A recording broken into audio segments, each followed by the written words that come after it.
Hey everyone, this is your friend Soumitra Chaudhary. आज हम बात करने वाले हैं मोस्ट इंपॉर्टेंट, और यू कैन से मोस्ट तो नहीं, सभी मोस्ट है, one of the most important topic of climatology, atmosphere. ये समझ जाओ तो आगे की सारी चीजें आपके लिए बहुत इजी हो जानी है।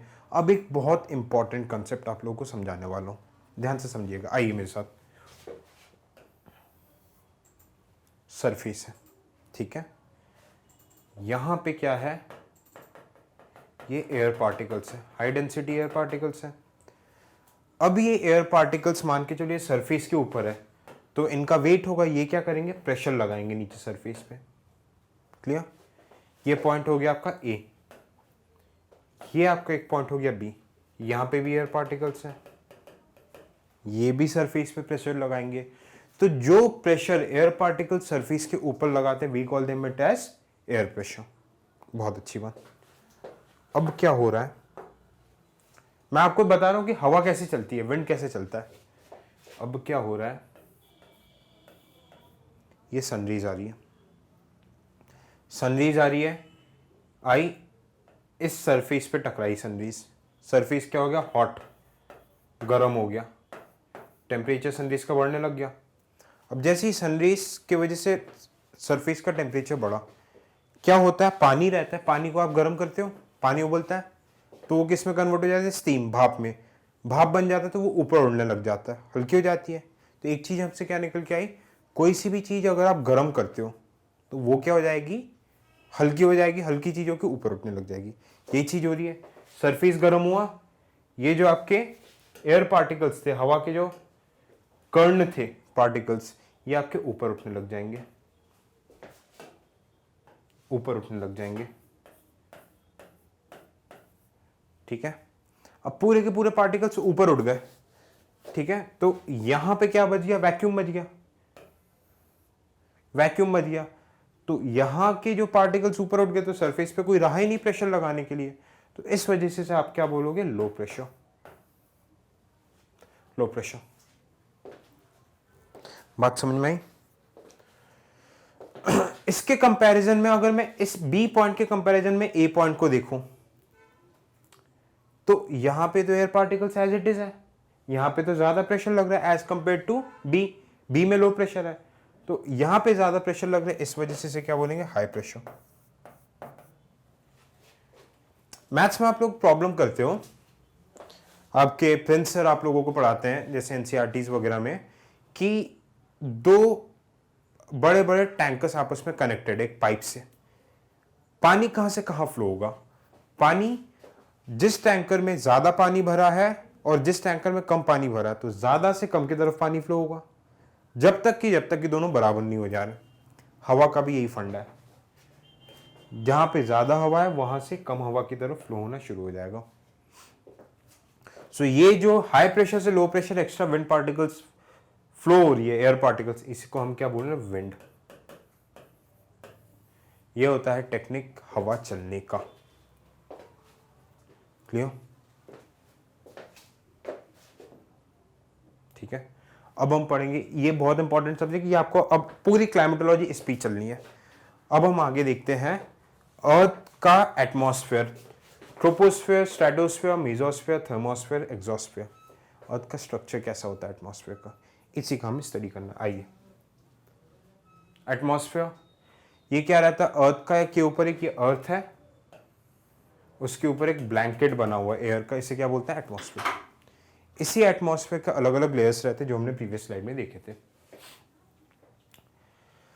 गैसेस अर्थ के ऊपर कवर करती है एटमॉस्फेयर, ठीक है। जैसे लैंड को लिथोस्फेयर, मतलब वाटर को हाइड्रोस्फेयर बोलते हैं, वैसे अर्थ को क्या बोलेंगे, एटमॉस्फेयर को। ऊपर जो ब्लैंकेट ऑफ एयर रहेगी उसे हम एटमॉस्फेयर बोलेंगे। अर्थ से एटमॉस्फेयर, ये आपको बताया कि किस टाइम पे क्या क्या बना था। हेडियन एऑन में एऑन एपॉच वगैरह रहती है, एक जियोलॉजिकल टाइम स्केल रहता है, एक एरा मान लो। ये एमवाई मतलब मिलियन ईयर्स एगो, 4000 इतने मिलियन ईयर एगो प्राइमेडोरियन एटमॉस्फेयर बना था, मतलब एक रफ गैसेस वगैरह बनी थी, इसमें मीथेन हाइड्रोजन वगैरह मिले करते थे। आर्कियन में ट्रांजिशन हुआ, प्रोटेरोजोरिक इवन वगैरह में क्या हुआ, ऑक्सीजन आया एटमॉस्फेयर में इस टाइम पीरियड में, और फिर उसके बाद क्या आया, the presence of atmosphere, atmosphere मतलब कि और डिफरेंट डिफरेंट गैसेस इसमें एड ऑन होती गई। एटमॉस्फेयर का कॉम्पोजिशन, एक चीज याद रख लो इसमें, नोआक, मैं बताऊंगा नोआक क्या है। Nitrogen, oxygen, carbon, sorry argon, carbon, नोआक। सबसे ज्यादा नाइट्रोजन, फिर ऑक्सीजन, फिर आर्गन, फिर कार्बन। इसी चीज को अरेंज करने के लिए यूपीएससी प्री में एक बार पूछ चुका था, यूपीएससी प्री का पूछा हुआ क्वेश्चन है। क्लियर? रिमेनिंग गैसेस को हम क्या बोलते हैं? ट्रेस गैसेस, जिसमें से कुछ ग्रीन हाउस गैसेस भी होते हैं, जैसे कि carbon dioxide, methane, nitrogen oxide, ozone. अच्छा, ग्रीन हाउस का फिनोमेना पता है क्या होता है? ये अर्थ है, ये मान लो एटमॉस्फेयर है, एटमॉस्फेयर पे कार्बन डाइऑक्साइड, नाइट्रोजन ऑक्साइड, ये सारी गैसेस है। सन के फॉर्म में शॉर्ट वेव्स आ रही हैं, सन से शॉर्ट वेव्स आ रही हैं, ठीक है। अर्थ ने इसे एब्जॉर्व कर लिया। अब अर्थ ने जैसे इन्हें एब्जॉर्व कर लिया, रात हो गई, रात को अर्थ क्या करेगी? इस एब्जॉर्व सरफेस क्या करेगा? इंफ्रारेड रेडिएशन छोड़ेगा, इंफ्रारेड रेडिएशन। इस इंफ्रारेड रेडिएशन को हम क्या बोलते हैं? Terrestrial radiation. और ये टेरेस्ट्रियल रेडिएशन, टेरेस्ट्रियल मतलब अर्थ के टेरिटरी से निकल रहा है, को ये गैसेस ट्रैप कर लेती है, बाहर नहीं जाने देगी, और इसके वजह से टेम्परेचर आपका बढ़ता जाएगा, टेम्परेचर बढ़ता जाएगा, फिर फाइनली क्या होता जाएगा आपका? अर्थ का टेम्परेचर बढ़ता जा रहा है। इसी को तो हम बोल रहे हैं ग्लोबल वार्मिंग, ठीक है। इंडस्ट्रियल पॉल्यूशंस वगैरह ये सारी चीजें भी कंट्रीब्यूट करती है, acid rain, global warming, ozone depletion. इधर से देखो आपका एनवायरनमेंट आ जा रहा है, तो उसको अभी हमें नहीं छूना है। बात समझ में आई? ये कंपोजिशन ऑफ एटमॉस्फेयर गैसेस देख सकते हो, इधर तक इंपॉर्टेंट है बस। ओके, नोआक याद रखना, काम आएगा। ऑक्सीजन, सब हम ऑक्सीजन इनहेल करते हैं, अदर एलिमेंट्स के साथ इंपॉर्टेंट कंपाउंड्स बनाता है, carbon dioxide, nitrogen oxide, sulphur dioxide. Combustion की जो प्रोसेस रहती है, गाड़ी चलती है, कोई सी भी चीज जलाना, थर्मल पावर प्लांट्स, बिना ऑक्सीजन के कोई सी भी चीज जल नहीं सकती। Nitrogen is the limiting factor, nitrogen क्या करता है? आग को बुझाता है, और ऑक्सीजन रहेगा तो आग लगेगी। क्लियर?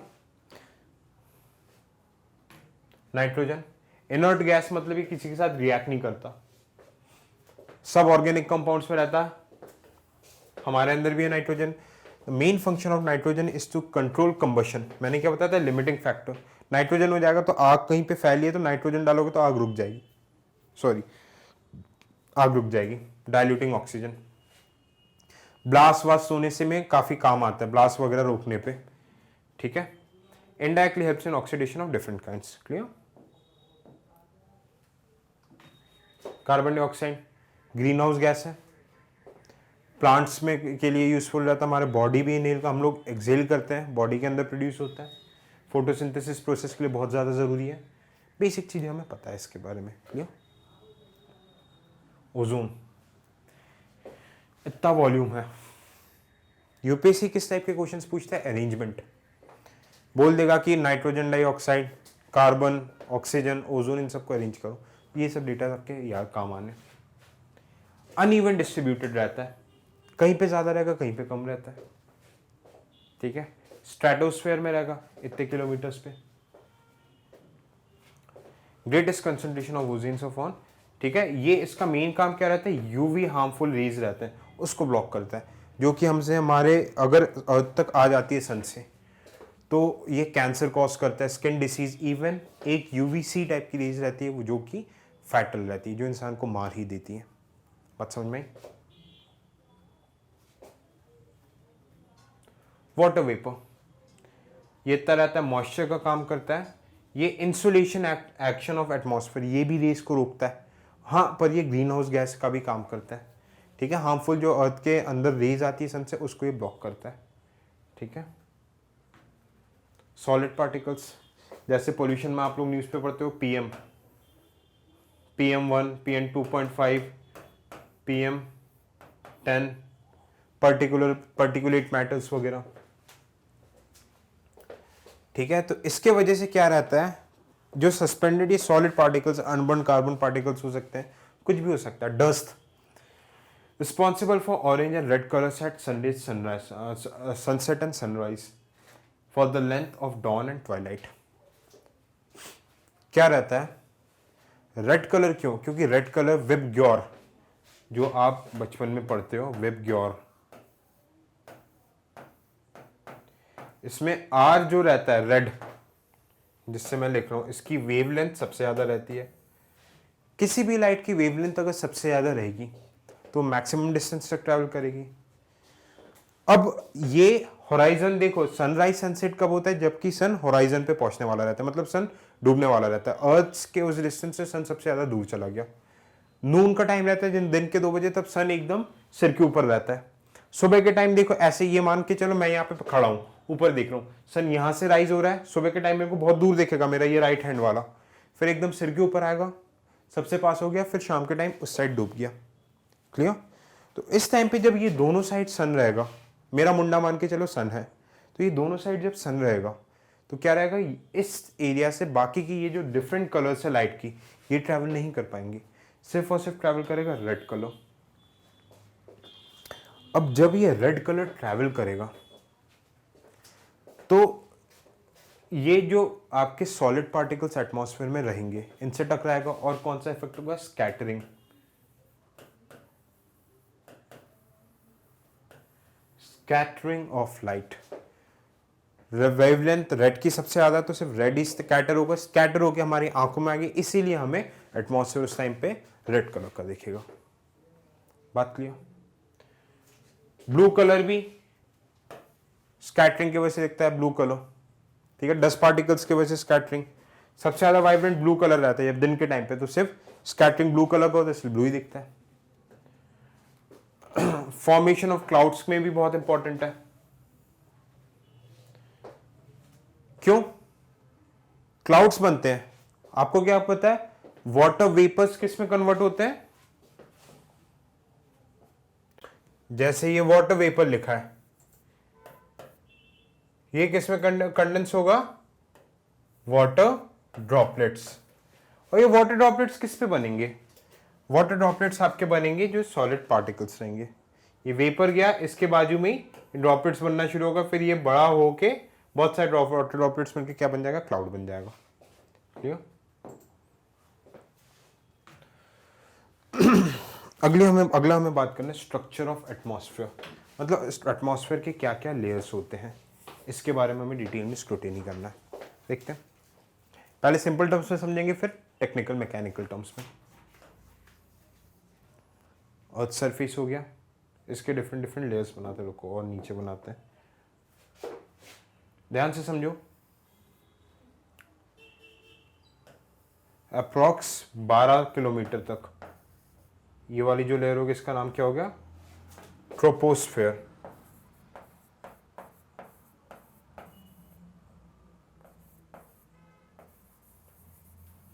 ट्रोपोस्फेयर अप्रॉक्स 50 किलोमीटर तक, 50 किलोमीटर तक आपका आ जाएगा स्ट्रेटोस्फेयर, ये स्ट्रेटोस्फेयर लिखा है। अप्रॉक्स 80 किलोमीटर तक क्या आ जाएगा, मीजोस्फेयर, ये रहा मीजोस्फेयर, स्ट्रेटोस्फेयर, मीजोस्फेयर। फिर 700 किलोमीटर मान लो, 700 किलोमीटर तक क्या आ जाएगा आपका, thermosphere. Troposphere, stratosphere, mesosphere, thermosphere, और उसके बाद 10,000 किलोमीटर तक ऊपर क्या चले जाएगा, एक्सोस्फेयर।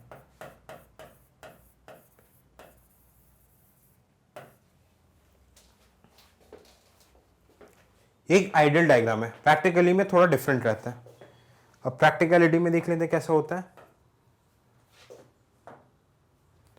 ये मान लो ये अर्थ का सेंटर है, इक्वेटर,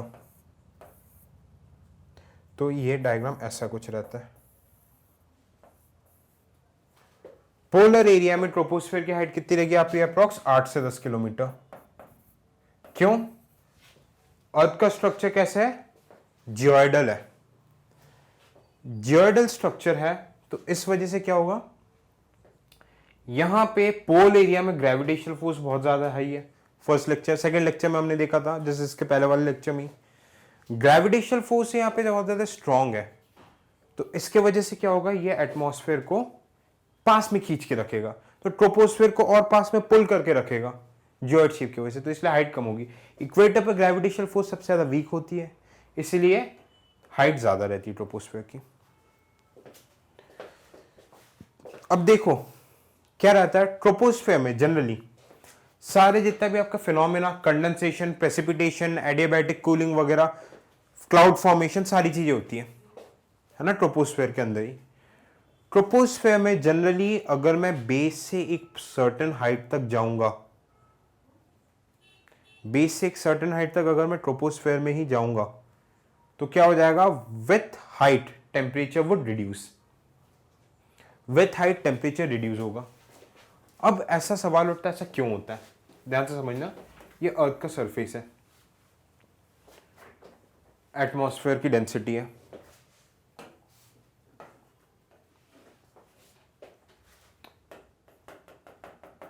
ये एटमॉस्फेयर के पैकेट्स हैं, दिख रहे हैं। अब एटमॉस्फेयर की डेंसिटी सबसे ज्यादा कहां पे रहेगी, आपके अर्थ के सरफेस के पास रहेगी, और जैसे ही मेरी हाइट बढ़ती जाएगी एटमॉस्फेयर की डेंसिटी कम होती जाएगी। अब यहां पे जैसे टेरेस से मतलब इनकमिंग शॉर्ट वेव्स आते हैं, एब्जॉर्ब हो गया, फिर अर्थ यहां से टेरेस्ट्रियल रेडिएशन छोड़ेगा, जो मैंने पहले बताया था। टेरेस्ट्रियल रेडिएशन जैसे अर्थ ने छोड़ा, तो सबसे पहले ये रेडिएशन हीट कहां पे एब्जॉर्ब हो जाएगी, लेयर 1 पे, फिर कहां पे एब्जॉर्ब होगी, लेयर 2 पे, फिर लेयर 3, फिर लेयर 4। तो सबसे ज्यादा हीट कहां पे रहेगी आपकी, लेयर 1। उससे कम हीट कहां पे हो जाएगी, लेयर 2, फिर कम, सबसे कम, फिर सबसे कम, लेयर 4।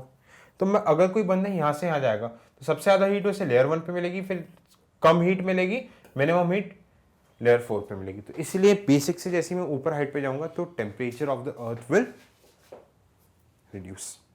बात समझ में। इसको हम क्या बोलते हैं, लैप्स रेट भी बोलते हैं, लैप्स रेट या फिर adiabatic lapse rate. Adiabatic lapse rate में टेम्परेचर रिड्यूस होता जाता है, ठीक है, due to the mechanical action, due to the mechanical action of winds. Clear. तो यहां पे जैसे मैं हाइट पे जाऊंगा, टेम्परेचर मेरा रिड्यूस हो रहा है। ऑन कॉन्ट्ररी अगर मैं, और देखो ये जो लेयर है, ये जो मैंने रेड लाइन बना के रखी है, इस लेयर को मैं क्या बोलूंगा, ट्रोपोफॉज।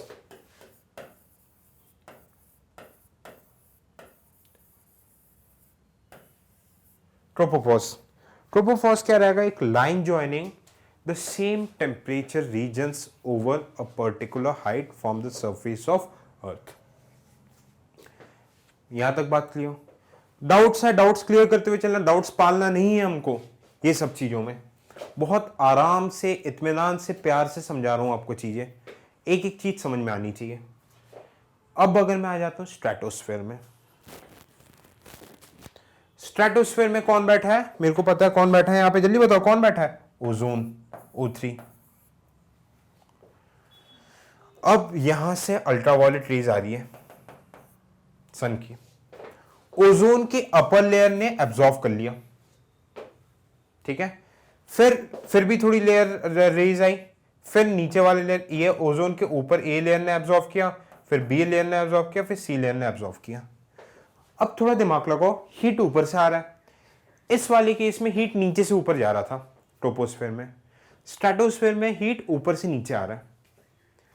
तो क्या मीनिंग है इसका, इसका मीनिंग ये है सबसे ज्यादा हीट कौन गेन करेगा, ए, फिर ए का जब पूरा पेट भर जाएगा फिर वो छोड़ेगा बी के लिए, फिर बी के पास थोड़ी सी हीट, तब तक हीट भी तो खत्म होती जाएगी यूवी रेस की, फिर सी के पास मिनिमम हीट आएगी। इसका मतलब क्या, सबसे ज्यादा टेम्परेचर ए का होगा, मैक्स, टी मैक्स, और सबसे मिनिमम टेम्परेचर सी का होगा। कोई बंदा यहां बैठा हुआ है, ये अगर ऊपर जाने की कोशिश करता है तो क्या होगा, यहां से ऊपर जाएगा, तो इसको यहां पे टेम्परेचर कम मिलेगा, बी में जाएगा टेम्परेचर ज्यादा मिलेगा, और ए में जाएगा तो टेम्परेचर मैक्सिमम मिलेगा। बात समझ में आ रही। इसीलिए बोलते हैं स्ट्रेटोस्फेयर में when we move from downward to upward direction, आपका टेम्परेचर बढ़ता जाएगा,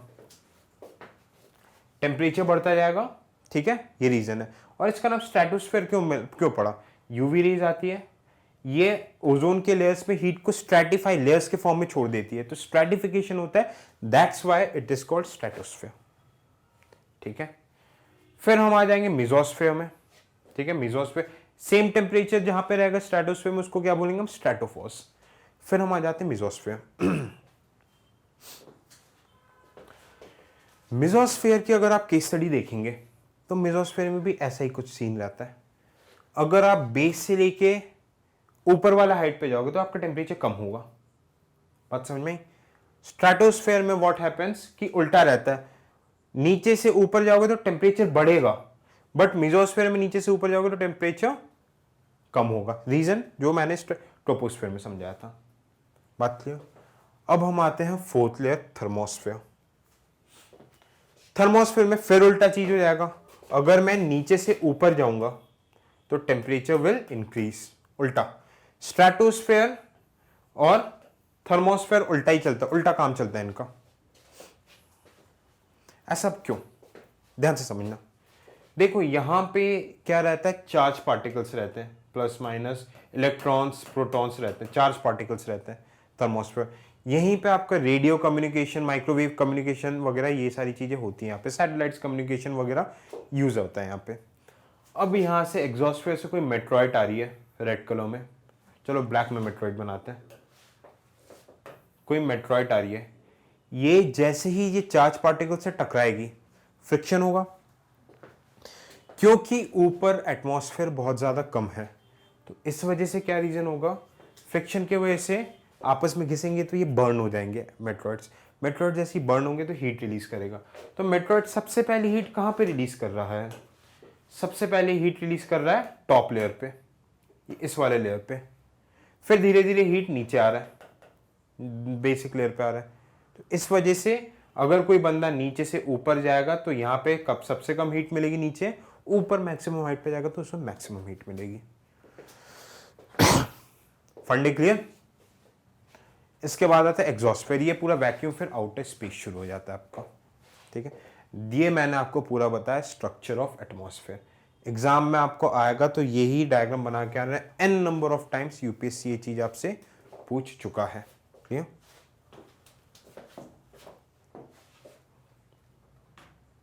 ये देखो, ये डायग्रामेटिकली वगैरह बता दिया गया। टेम्परेचर है कम, रुको ब्लैक से बताते हैं।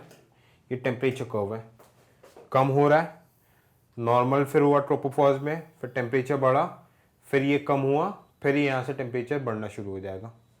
ये होता है आपका पूरा टेम्परेचर पैटर्न। इसको आप अच्छे से देखो कि कहाँ पे कौन कौन सी चीजें, देखो क्लाउड्स, प्रेसिपिटेशन ट्रोपोस्फेयर में होगा, स्ट्रेटोस्फेयर में ओजोन रहेगी, मेट्रॉइड्स वगैरह, ये थर्मोस्फेयर वगैरह पूरा आपके कम्युनिकेशन चीजें मेसोस्फेयर एंड थर्मोस्फेयर में होगा। क्लियर? जेट वेट प्लेन वगैरह सब ट्रोपोस्फेयर के ऊपर। इसको आप एक बार स्क्रीनशॉट ले लीजिए और अच्छे से देख लीजिए। ट्रोपोस्फेयर 8 किलोमीटर से 18, कई कई जगह मैक्सिमम लिमिट है, पर जनरली 14-15 इतना जाता है।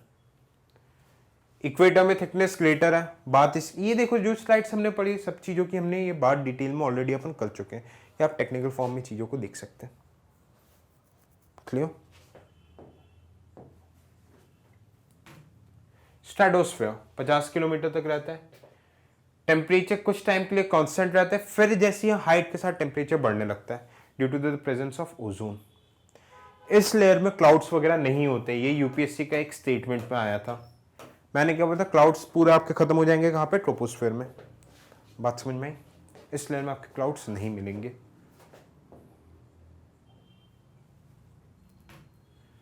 फिर मेसोस्फेयर, मेट्रॉइड्स का बर्निंग वगैरह हो रहा है।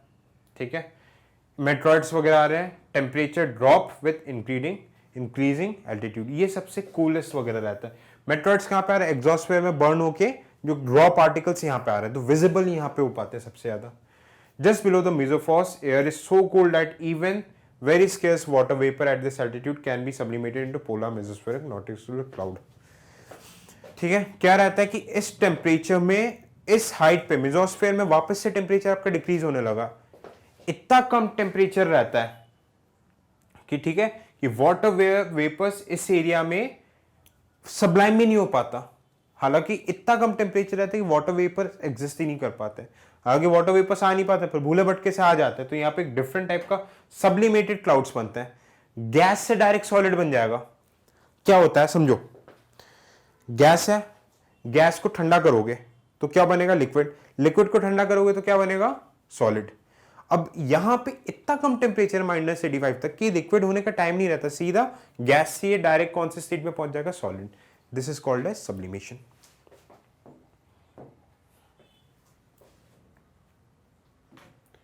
थर्मोस्फेयर, ऊपर वाली लेयर, ठीक है। आयनोस्फेयर भी बोलते हैं, एक्सटेंड्स बिटवीन 80 to 400 किलोमीटर। यहां पे एक चीज देखो, प्री का क्वेश्चन यहां से बन सकता है। इंटरनेशनल स्पेस स्टेशन है और सैटेलाइट इस ऑर्बिट में घूमती है। इंटरनेशनल स्पेस स्टेशन क्या है, ये साइंस एंड टेक आप इंटरनेशनल रिलेशन में पढ़ेंगे। ये बेसिकली एक तरीके का स्पेस स्टेशन होता है, यहाँ पे सारे एस्ट्रोनॉट्स जाके रुकते हैं। ये यूएसए, कनाडा, जापान, फ्रांस इनके कोऑर्डिनेशन से बना है। यहाँ पे एस्ट्रोनॉट्स की जाके ट्रेनिंग होती है। स्पेसशिप्स वगैरह, अगर कोई ह्यूमन मीन्स स्पेस मिशन वगैरह जाना है, जीरो ग्रेविटी का कोई एक्सपेरिमेंट करना है, यहाँ पे आपकी पूरी ट्रेनिंग होनी है। बात क्लियर, ठीक है। ऑरोराज, ऑरोराज क्या रहते हैं कि सन का मैग्नेटिक फील्ड और जब अर्थ का मैग्नेटिक फील्ड टकराता है तो कलरफुल एटमॉस्फेयर की लेयर्स बनती है, इसको हम क्या बोलते हैं, ऑरोराज, ठीक है। The carbon line located within the thermosphere at an altitude of 100 km is commonly used to define boundary between Earth's atmosphere and outer space. ये याद रख लेना, प्री का क्वेश्चन बनने के चांसेस हैं। कार्बन लाइन किसको सेपरेट करेगी, स्टेटमेंट में आ जाएगा कि अर्थ का एटमॉस्फेयर और आउटर स्पेस को डिस्टिंग्विश कर सकता है।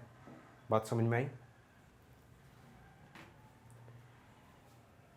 ठीक है। थर्मोस्फेयर, थर्मोस्फेयर के बारे में हो चुका है, ठीक है। थर्मोस्फेयर जो एकदम ऊपर वाला लेयर हो गया, एग्जॉस्फेयर वगैरह, है ना। इस तरीके के मास का डिस्ट्रीब्यूशन, ये फैक्चुअल चीजें से हमें ज्यादा मतलब नहीं है, क्योंकि ये था मेरे नोट्स वगैरह में तो मैंने इंक्लूड कर दिया। ओके, ये आपका क्या हो गया, बेसिक अर्थ का मास का डिस्ट्रीब्यूशन। ये आपके काम का बिल्कुल भी नहीं है। अर्थ के एटमॉस्फेयर के मास का डिस्ट्रीब्यूशन, जैसे 50% आपका किस में रहेगा, 5 मतलब ये इतने किलोमीटर के नीचे, 90% कितना रहेगा आपका 16 किलोमीटर के नीचे। मतलब मैक्सिमम अर्थ का मास किस में रहेगा आपका, ट्रोपोस्फेयर में ही रहेगा, ट्रोपोस्फेयर में। तो इसलिए बोला जाता है कि ट्रोपोस्फेयर में अर्थ की डेंसिटी मैक्सिमम होगी, अर्थ के एटमॉस्फेयर की density would be maximum in troposphere. Clear,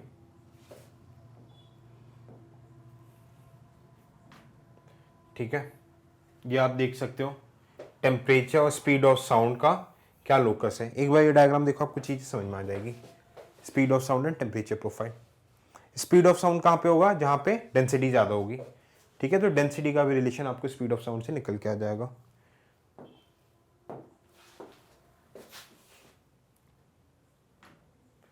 exosphere, space, uppermost layer of atmosphere existing beyond ionosphere above the height of 400 kilometre से लेके स्पेस तक चला जाएगा। There is extremely rare feed, बहुत कम एयर रहता है, वैक्यूम ही रहता है, and the temperature gradually increases through the layer, ठीक है। क्योंकि सन है, बहुत सारे एक्स्ट्रा टेरेस्ट्रियल बॉडीज है, तो टेम्परेचर बढ़ता रहता है। Gases like helium, hydrogen float in the space from here. दो हाइड्रो, ये पे क्या हो रहा है, दो हाइड्रोजन आइटम मिलके एक हीलियम बन रहा है। It is called as exothermic reaction. Heat निकल रही है और इसी प्रोसेस को हम क्या बोलते हैं, न्यूक्लियर फ्यूजन। एक फिजन रहता है और फ्यूजन, ये किसके, ये प्रिंसिपल कहां पे रहती है, किसको सोर्स ऑफ एनर्जी प्रोवाइड करती है, ये आपका रहता है प्रिंसिपल ऑफ सन। इसलिए sun is an abundant source of energy. Temperature इसलिए इंक्रीज होता रहता है through the layers as it exposes to direct sunlight. Here it is the keyword. ऊपर जाते जाओगे, हवा नहीं है, वैक्यूम है, तो डायरेक्ट सनरेज का एक्सपोजर होता जाएगा, तो यहाँ पे टेम्परेचर बढ़ता जाएगा। These layers coincides with the space, ठीक है। ये आप इंपॉर्टेंस पढ़ सकते हो अर्थ के एटमॉस्फेयर का। Life giving gases, oxygen, solar energy, harmful rays वगैरह से बचाएगी, टेम्परेचर बैलेंस करती है, यूवी रेज, हार्मफुल रेज, ठीक है। मेट्रॉइड्स वगैरह इस तरीके के ऑब्जेक्ट से बचाती है, नहीं तो मेट्रॉइड्स आके सीधा आपका गिरेगा भोपाल के ऊपर, सेंट्रल इंडिया, और उड़ा के लेके चला जाएगा भोपाल। वेदर क्लाइमेट रेगुलेट करता है ना, हमने देखा है, आगे और देखेंगे कैसे मॉनसून वगैरह में। वाटर एटमॉस्फेयर में करते हैं स्कैटरिंग ऑफ लाइट, ठीक है। ये सारे एप्लीकेशन, ये मेंस में आपका क्वेश्चन आ सकता है, तो ये आपका एक ब्रॉड फ्रेमवर्क बन जाएगा। Please take screenshot of this, ठीक है। So this was all about our structure of atmosphere. Hopefully ये क्लास बहुत इंपॉर्टेंट क्लास है from the perspective of UPSC. Hopefully आपको ये चीज समझ में आई होगी। Good night, thank you so much.